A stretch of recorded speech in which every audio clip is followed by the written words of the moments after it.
In today's video, I'm going to teach you a guide how to save your Figma files to desktop.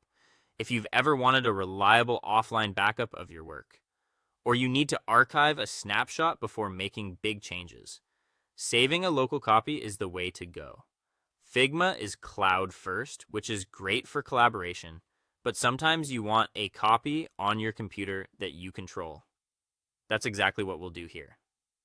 First, open your Figma project. You can do this in the desktop app or in a web browser. Either works.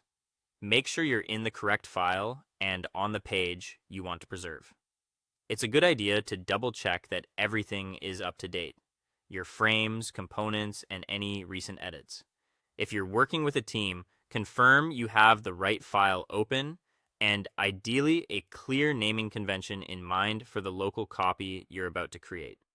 Next, look to the very top left corner of the Figma window and click the Figma icon. It's the colorful F-shaped logo. This opens the main application menu where you can access file, actions, preferences, and more. If you don't see it, make sure the Figma window is active and not hidden behind another app. In the menu that appears, hover over or click the File option. This is where Figma groups actions related specifically to your current document. If any options look grayed out, ensure you've selected the Design tab and you have the correct permissions for the file. Now select Save Local Copy. You'll be prompted to choose a location on your computer.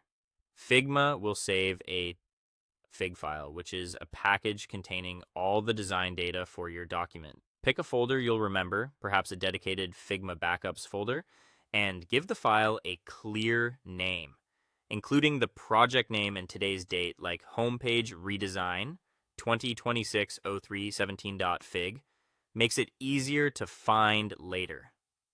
Click Save and let Figma finish writing the file. For larger projects, this might take a moment. Keep the window open until it completes. A few quick tips. A local copy is a snapshot. It won't sync changes back to the cloud. If you continue designing online, repeat this process whenever you need a fresh backup.